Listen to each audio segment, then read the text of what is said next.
पापी स्त्री, तेरे गंदे कर्मों की वजह से मैं तेरे घर से जा रही हूँ।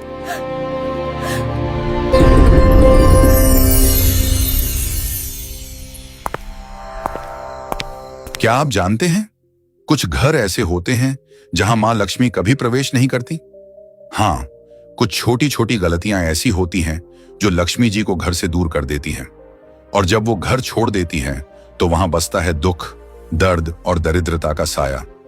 आज हम जानेंगे वो कौन से काम हैं जो मां लक्ष्मी को नाराज कर देते हैं, और कैसे एक स्त्री के कर्म तय करते हैं कि घर में सुख रहेगा या गरीबी। बहुत ही पुराने समय की बात है। एक छोटे से गांव में कुछ ही घर थे। चारों ओर खेत, कच्ची गलियां और मिट्टी की महक। गांव के बीचों बीच घर था सेठ रामदयाल का। रामदयाल कोई बहुत बड़ा जमींदार नहीं था, लेकिन मेहनती और ईमानदार आदमी था। गांव में सब उसे इज्जत से सेठ जी कहते थे। उसका अनाज का छोटा सा व्यापार था जो धीरे धीरे चल निकला था। सुबह सूरज निकलते ही वो काम पर निकल पड़ता, और शाम को थक कर घर लौटता तो उसकी पत्नी सुशीलाबाई उसे दरवाजे पर मुस्कान के साथ स्वागत करती। सुशीलाबाई बहुत ही शांत और संयमी स्त्री थी। चेहरे पर हमेशा सादगी झलकती थी। माथे पर छोटी सी बिंदी, साड़ी का पल्ला सिर पर। वो मानती थी कि घर की असली शोभा उसके सोने चांदी से नहीं, बल्कि सफाई और सच्चे मन से होती है। हर सुबह सूरज से पहले उठकर वो आंगन बुहारती, तुलसी पर जल चढ़ाती और फिर चूल्हे में फैला दिया जलाती। उसकी यही दिनचर्या थी, सादगी में भक्ति, भक्ति में अनुशासन। गांव की औरतें अक्सर कहती, सेठानी के घर में तो मां लक्ष्मी खुद रहती हैं। रामदयाल और सुशीलाबाई का एक ही बेटा था, अर्जुन। अभी बस 20 साल का नौजवान, लेकिन संस्कारों में पला बढ़ा। अर्जुन दिन भर पिता के काम में हाथ बंटाता और रात को मां के पास बैठकर उनकी बातें सुनता। वो मां से कहता, अम्मा, जब आप तुलसी के पास दिया जलाती हैं ना, लगता है घर में सचमुच देवी उतर आई हैं। सुशीलाबाई मुस्कुरा देती और कहती, बेटा, देवी तो हर उस घर में रहती हैं जहां सफाई और श्रद्धा होती है। बस उन्हें मानने वाला दिल चाहिए। समय बीतता गया। घर में सब ठीक चल रहा था, लेकिन किस्मत के खेल अजीब होते हैं। एक दिन सुशीलाबाई को हल्का सा बुखार आया। उन्होंने सोचा 2 दिन में उतर जाएगा, लेकिन वो बुखार दिन ब दिन बढ़ता गया। पहले थकान, फिर कमजोरी, और धीरे धीरे हालत ऐसी कि वो रसोई तक नहीं जा पाई। रामदयाल ने गांव के वैद्य को बुलाया। वैद्य जी ने नाड़ी देखी, कुछ जड़ी बूटियां दी, लेकिन असर नहीं हुआ। दिन पर दिन सुशीलाबाई की तबीयत बिगड़ती चली गई। घर का माहौल जो पहले हंसी और पूजा की ध्वनि से भरा रहता था, अब सन्नाटे से घिरने लगा। रामदयाल अक्सर रात को आंगन में बैठकर सोचता, क्यों अचानक ये सब हो गया? कहीं मेरी कमाई में कोई गलती तो नहीं, या हमने किसी का मन दुखाया हो? वो ऊपर आसमान की तरफ देखता और मन ही मन मां लक्ष्मी से कहता, मां, जो भी भूल हुई हो क्षमा करना। लेकिन जवाब में बस हवा की धीमी सरसराहट सुनाई देती। अर्जुन हर पल मां के पास रहता, उनके लिए काढ़ा बनाता, सिर दबाता, और धीरे धीरे ये समझने लगा कि घर की नींव मां ही होती है। सुशीलाबाई के बीमार पड़ते ही घर का सारा क्रम बदल गया था। जो रसोई हमेशा चमकती थी, अब वैसी नहीं रही। सफाई में ढिलाई आने लगी। पूजा भी कभी होती, कभी नहीं। धीरे धीरे वो पवित्रता जो घर की पहचान थी, जैसे फीकी पड़ गई। एक रात जब सेठ अपनी पत्नी के सिरहाने बैठा था, उसने कहा, सुशीला, मैं सोच रहा हूं अब अर्जुन की शादी कर दूं। सुशीलाबाई ने धीरे से आंखें खोली। इतनी जल्दी? अभी तो वो बच्चा है। रामदयाल ने कहा, अब वो बच्चा नहीं रहा, घर को संभालने वाला समय आ गया है, और मैं चाहता हूं कि जब तक तुम हो, नई बहू को अपने हाथों से देख लो। ये कहते कहते उसकी आवाज भारी हो गई। सुशीलाबाई ने कुछ पल सोचा, फिर बोली, अगर तुम्हें लगता है कि यही सही है तो कर दो। अगले ही दिन उसने तय कर लिया कि वो अपने बेटे के लिए एक सच्चरित्र और संस्कारी लड़की ढूंढेगा, जो घर को फिर से वैसे ही सजा दे जैसे उसकी पत्नी ने किया था। गांव में खबर फैल गई कि सेठ रामदयाल अपने बेटे अर्जुन के लिए बहू ढूंढ रहे हैं। चौपालों पर बैठे बुजुर्ग हों या कुएं पर बातें करती औरतें, सबके बीच यही बात घूम रही थी। कोई कहता, सेठ जी को बड़ी खानदान की बहू चाहिए होगी, तो कोई जवाब देता, नहीं, वो तो सादगी और संस्कारों वाले घर की लड़की ही पसंद करेंगे। धीरे धीरे यह बात पूरे इलाके में फैल गई। हर कोई जानता था कि सेठ रामदयाल अपने बेटे की गृहस्थी बसाने की तैयारी कर रहे हैं। रिश्तों की चर्चा शुरू हुई तो आसपास के गांवों से लोग सुझाव देने आने लगे। हर कोई अपने घर की बेटी की तारीफ करता। सेठ सबकी बातें सुनता, लेकिन हर बार उसके मन में एक ही बात घूमती, सौंदर्य या अमीरी से घर नहीं चलता, घर तो संस्कारों और संयम से बनता है। उसी दौरान उसका पुराना परिचित गोविंद जी मिलने आया।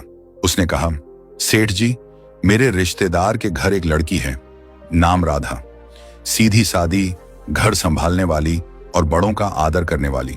मुझे लगता है वो आपके घर के लायक है।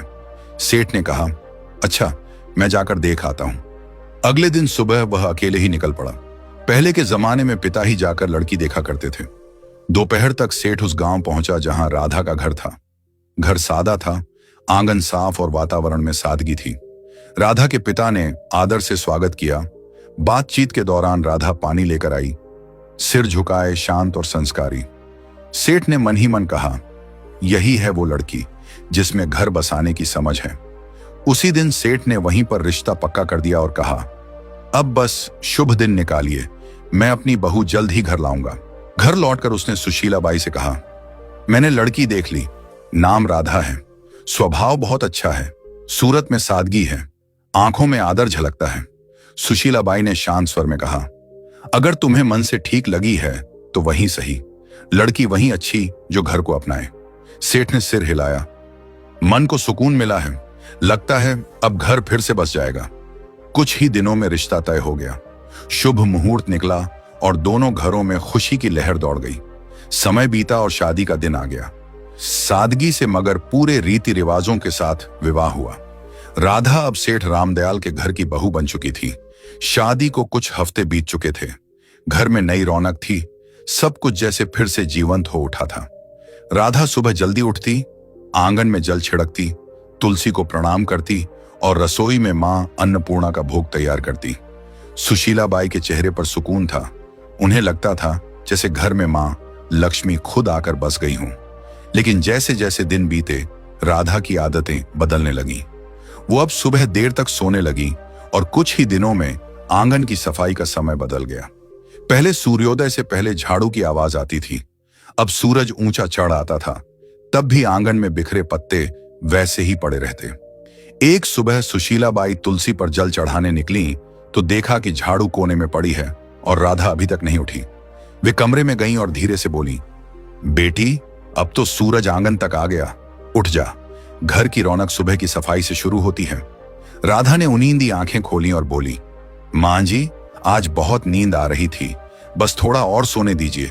सुशीला बाई ने कहा, बेटी, देर तक सोने से मन में सुस्ती आती है और जब मन सुस्त हो जाए तो लक्ष्मी जी भी घर का रास्ता भूल जाती है। सुबह की हवा और सूरज की किरणें घर की बरकत होती हैं, इन्हें यूं मत खो।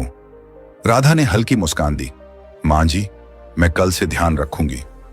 लेकिन अगले दिन वही हुआ।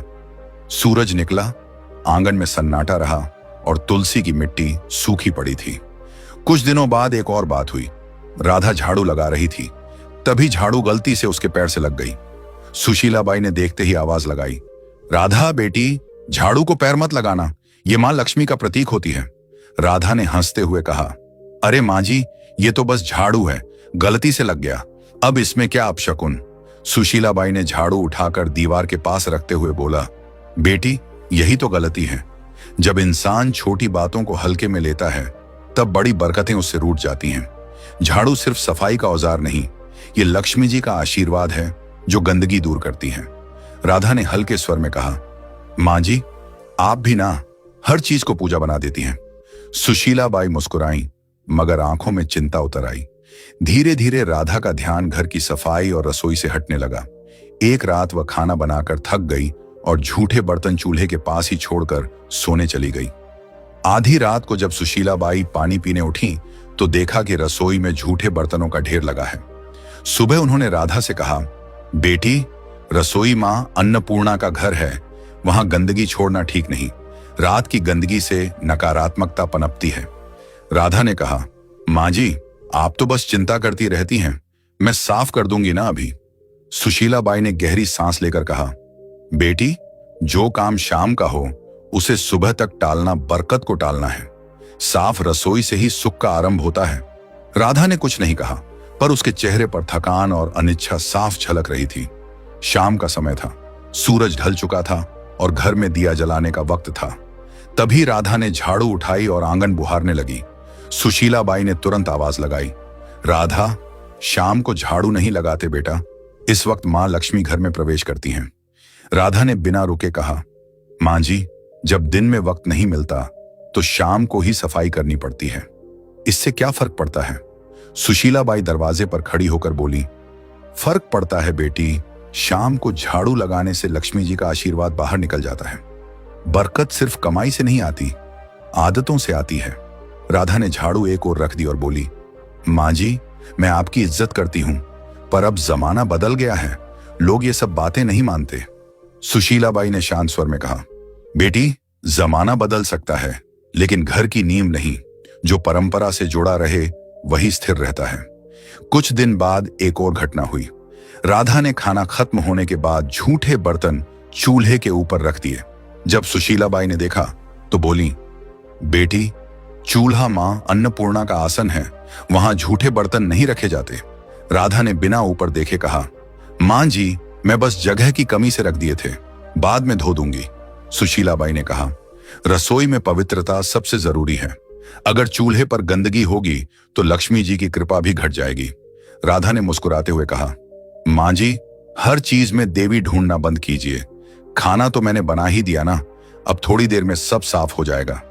सुशीला बाई ने कोई जवाब नहीं दिया।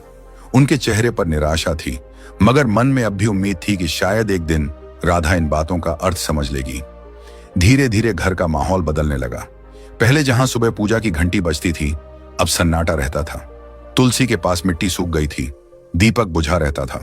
सुशीला बाई अब भी हर सुबह तुलसी के सामने खड़ी होकर कहती, हे मां, इस घर पर अपनी कृपा बनाए रखना, मेरी बहू को सही समझ देना। लेकिन जैसे घर की रोशनी धीरे धीरे कम होती जा रही थी, सेठ रामदयाल अब चिंतित रहने लगा था। उसे लगता घर में कोई अदृश्य भारीपन फैल गया है। एक दिन उसने सुशीला बाई से कहा, लगता है मां लक्ष्मी रूठ गई हैं। सुशीला बाई ने चुपचाप सिर झुका लिया। उन्हें पता था यह सब राधा की लापरवाह आदतों का नतीजा है, पर वो अभी भी उसे डांटना नहीं चाहती थी। उनका विश्वास था कि प्यार से समझाने पर राधा बदल जाएगी। समय बीतता गया और घर की रौनक धीरे धीरे जैसे मिट्टी में मिलने लगी। पहले जहां सुबह तुलसी के पास दिया जलता था, अब वहां धूल जमने लगी थी। राधा अब ज्यादातर उदास या व्यस्त रहती। सफाई आधी अधूरी, पूजा कभी कभी, और घर में अब वो अपनापन नहीं था जो पहले हर कोने में झलकता था। सेठ रामदयाल ने सबसे पहले बदलाव अपने व्यापार में महसूस किया। पहले जो सौदे फायदेमंद रहते, अब घाटे में जाने लगे। गोदाम में अनाज में कीड़े लग गए, कुछ सौदे अटक गए और पुराने ग्राहक धीरे धीरे दूर होने लगे। सेठ कई रातें जागकर हिसाब किताब देखता, मगर समझ नहीं पाता कि गलती कहां हो रही है। एक शाम उसने सुशीला बाई से कहा, सुशीला, अजीब बात है, अब काम में मन नहीं लगता, जैसे बरकत कहीं गुम हो गई हो। सुशीला बाई ने धीमे स्वर में कहा, बरकत तब गुम होती है जब घर की पवित्रता कम होने लगे। मां लक्ष्मी वहां नहीं टिकती जहां गंदगी और लापरवाही घर कर जाए। सेठ ने गहरी सांस ली। तू कहना चाहती है कि... वो आगे नहीं बोला, लेकिन दोनों की नजरें एक ही दिशा में उठी, राधा की ओर। राधा भी ये सब देखती थी, पर उसे लगता कि ये बस समय की मार है। एक दिन जब सेठ गुस्से में बोला, हर काम उल्टा क्यों हो रहा है, तो राधा ने कहा, पिताजी, ये सब अंधविश्वास है, व्यापार में उतार चढ़ाव तो होते रहते हैं। सेठ ने आंखें तरेरी। तू नहीं समझेगी बहू, जब घर की औरतें रीति भूल जाती हैं, तब घर की बरकत खुद रास्ता भूल जाती है।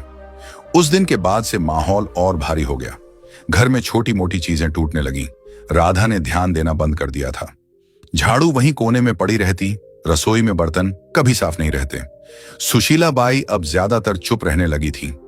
वो हर शाम तुलसी के पास बैठकर मन ही मन कहती, हे मां, अब कुछ तू ही कर। एक रात तेज हवा चली और आंगन में रखा दीपक बुझ गया। उसी पल गोदाम से खबर आई, सेठ जी, आग लग गई। सेठ दौड़ा, पर बहुत देर हो चुकी थी। गोदाम का आधा अनाज जल चुका था। गांव वाले कहते, ऐसा तो पहले कभी नहीं हुआ था। रामदयाल वहीं बैठ गया, माथे पर हाथ रखकर बोला, लगता है मां लक्ष्मी ने सच में मुंह मोड़ लिया है। घर लौटते समय उसकी आंखों में आंसू थे। उस रात घर में कोई नहीं बोला। सेठ के दिल में पहली बार यह एहसास बैठ गया था, अब अगर कुछ नहीं बदला तो इस घर की खुशियां कभी वापस नहीं आएंगी। सेठ की मेहनत, नाम और इज्जत सब एक साथ डूब गए। घर का माहौल भी अब बदल चुका था। पहले जहां हर सुबह पूजा की घंटी और तुलसी की खुशबू होती थी, अब वहां सन्नाटा था। सेठ रामदयाल दिन रात चिंताओं में डूबा रहता। रात को अक्सर बरामदे में बैठकर बुदबुदाता, मां लक्ष्मी, कहां चली गई तू? एक शाम सेठ घर लौटा, चेहरा गुस्से से लाल था। वह आंगन में बैठ गया और एकदम से बोला, बस अब और नहीं सह सकता मैं ये सब। सुशीलाबाई चौंकी। क्या हुआ जी? सेठ ने जोर से कहा। क्या बताऊं, सब खत्म हो गया। मेहनत, इज्जत, कारोबार सब झलकर राख हो गया। और मैं जानता हूं ये सब किसकी वजह से हुआ है। उसकी नजर राधा पर टिक गई, जो पास ही खड़ी थी। राधा सकपका गई, धीमे स्वर में बोली, पिताजी, मुझसे क्या गलती हुई है? मैं तो हर दिन अपने काम करती हूं। सेठ का स्वर भारी और कांपता हुआ था। काम? तूने घर का रूप बदल दिया बहू। न सफाई, न श्रद्धा, न सुबह का दीपक। जब औरत घर की मर्यादा भूल जाए तो लक्ष्मी जी भी उसका साथ छोड़ देती है। जिस दिन तू इस घर में आई उसी दिन से बरकत घटने लगी। राधा की आंखें भर आईं। वो रोते हुए बोली, मैंने किसी का बुरा नहीं चाहा पिताजी। मैंने बस अपने ढंग से जीने की कोशिश की। अगर पूजा में देर हो जाए या सफाई में कमी रह जाए तो क्या सारी विनाश की जड़ मैं ही हूं? सेठ गुस्से से उठा और बोला, हां, क्योंकि घर की नींव औरत के कर्मों से टिकती है। अगर वो ही ढीली हो जाए तो पूरा घर ढह जाता है। तेरे आने के बाद से न शांति बची न बरकत। अब मैं तुझे कुछ और नहीं कह सकता, बस इतना कि इस घर से जा। राधा, जा और अपने कर्मों पर खुद विचार कर। राधा स्तब्ध रह गई। उसने कांपती आवाज में कहा, मां जी, आप तो कुछ कहिए। क्या सच में मेरी ही वजह से यह सब हुआ? सुशीलाबाई की आंखों में आंसू थे, लेकिन शब्द नहीं निकले। राधा के गालों पर आंसू लुढ़क पड़े। सेठ ने कड़क स्वर में कहा, अब इस दहलीज को पार मत करना जब तक मन और घर दोनों पवित्र न हो जाएं। राधा ने बिना कुछ बोले सिर झुकाया। उसने धीरे से दहलीज पार की, वही दहलीज जहां से कुछ महीने पहले उसने पहली बार कदम रखा था। और राधा बिना कुछ कहे, बिना किसी सामान के, आंसुओं से भीगी साड़ी में उस घर से निकल गई। कदम भारी थे, लेकिन मन में एक संकल्प जल रहा था। अब वो मां लक्ष्मी से क्षमा मांगेगी, चाहे इसके लिए उसे खुद को मिटाना ही क्यों न पड़े। रात ठंडी थी, रास्ता सुनसान। गांव से बाहर निकलते ही घना जंगल शुरू हो गया। पेड़ों की छांव में चांद की किरणें भी मुश्किल से पहुंचती थीं। वह एक पुराने बरगद के नीचे बैठ गई। आंसू रुक नहीं रहे थे, मगर भीतर एक अजीब सी दृढ़ता थी। उसने हाथ जोड़कर कहा, मां, जब तक आप दर्शन नहीं देंगी मैं ना अन्न ग्रहण करूंगी ना जल। रात बीती, दिन निकला। भूख ने शरीर तोड़ दिया, पर उसका मन और मजबूत होता गया। तीसरे दिन जब सूरज ढलने को आया तो चारों ओर अचानक हल्की रोशनी फैलने लगी। राधा ने आंखें खोली। सामने सुनहरी आभा थी और उस आभा से निकला एक दिव्य स्वर, राधा। वह कांपते हुए उठी। मां लक्ष्मी, क्या सच में आप मेरे सामने हैं? मां लक्ष्मी मुस्कुराई। उनका चेहरा प्रकाश से भरा था। हां बेटी, मैं आई हूं। तेरा आह्वान सच्चा था। तेरी पश्चाताप ने मुझे यहां खींच लाया। पर बता, तू दुखी क्यों है? राधा जमीन पर झुक गई, आंसुओं से भरे स्वर में बोली, मां, मुझसे बहुत गलती हुई। मैंने आपकी परंपराओं को अनदेखा किया, सासू जी की बातों को पुरानी मान्यता समझा, और अब मेरे कारण सब नष्ट हो गया। कृपा कर बताइए मां, आखिर मैंने कौन कौन सी भूल की? मां लक्ष्मी का स्वर मधुर था लेकिन गंभीर। बेटी सुन, जब कोई स्त्री इन गलतियों को करती है तब मैं स्वयं उस घर से दूर चली जाती हूं। फिर उन्होंने अपनी उजली हथेली उठाई और एक एक करके बताया। पहली गलती, उन्होंने कहा, जब कोई स्त्री झाड़ू को पैर से लगाती है तो वह मां लक्ष्मी का अपमान करती है, क्योंकि झाड़ू ही स्वच्छता और समृद्धि का प्रतीक है। दूसरी गलती, जब झूठे बर्तन चूल्हे पर रखे जाते हैं तो अन्न की देवी मां अन्नपूर्णा नाराज होती हैं। जहां अपवित्रता रहती है वहां मैं प्रवेश नहीं करती। तीसरी गलती, जब दहलीज पर बैठकर भोजन किया जाता है तो वह स्थान जो स्वागत और आशीर्वाद का होता है अशुद्ध हो जाता है। मैं दहलीज से लौट जाती हूं। चौथी गलती, जब शाम के समय झाड़ू लगाया जाता है तो वो मेरे आगमन के समय मुझको ही घर से बाहर निकाल देता है। 5वीं गलती, जब स्त्रियां देर तक सोती हैं और सूरज के निकलने के बाद भी घर बंद रहता है तो आलस्य के कारण घर की ऊर्जा नष्ट होती है। मैं ऐसे घरों में नहीं ठहरती। 6ठी गलती, जब आंगन की सफाई नहीं होती तो वहां नकारात्मकता फैलती है और मैं वहीं से लौट जाती हूं जहां गंदगी देखती हूं। 7वीं गलती, जब झूठे बर्तन रात भर रसोई में पड़े रहते हैं तो वो अंधकार को बुलाते हैं और मैं ऐसे घरों से विदा ले लेती हूं। 8वीं गलती, जब किसी के सामने दरवाजे को पैर या थोक से ठोका जाता है तो वो घर की मर्यादा को चोट पहुंचाता है। मैं वहां टिक नहीं सकती जहां आदर न हो। 9वीं गलती, जब घर में झगड़ा और कटुता रहती है तो मेरा स्वरूप जो शांति है वहां टिक नहीं सकता। 10वीं गलती, और जब स्त्रियां अपनी पूजा, सफाई और संयम को हल्के में लेती हैं तो वो खुद अपने हाथों से सुख के द्वार बंद कर देती हैं। मां लक्ष्मी की आवाज धीमी हुई, याद रखो बेटी, मैं हमेशा वहीं बसती हूं जहां स्वच्छता, श्रद्धा और सच्चा मन होता है। ये रीति नहीं, जीवन का संतुलन है। राधा की आंखों से आंसू रुक नहीं रहे थे। उसने कांपते हुए कहा, मां, अब समझ गई, घर की रौनक सजावट से नहीं, आदर और पवित्रता से आती है। मां लक्ष्मी मुस्कुराई, तूने गलती मानी है, अब तेरा घर फिर उजलेगा। जा बेटी, अपने ससुराल लौट जा, तेरे लौटते ही बरकत भी लौटेगी। इतना कहकर देवी का रूप धीरे धीरे प्रकाश में विलीन हो गया। राधा वहीं झुकी रही, हाथ जोड़कर बोली, मां, मैं आपका वचन निभाऊंगी। अब इस जन्म में फिर कोई ऐसी भूल नहीं करूंगी। फिर उसने सिर उठाया, आंसुओं में मुस्कान थी और कदम गांव की ओर बढ़ा दिए।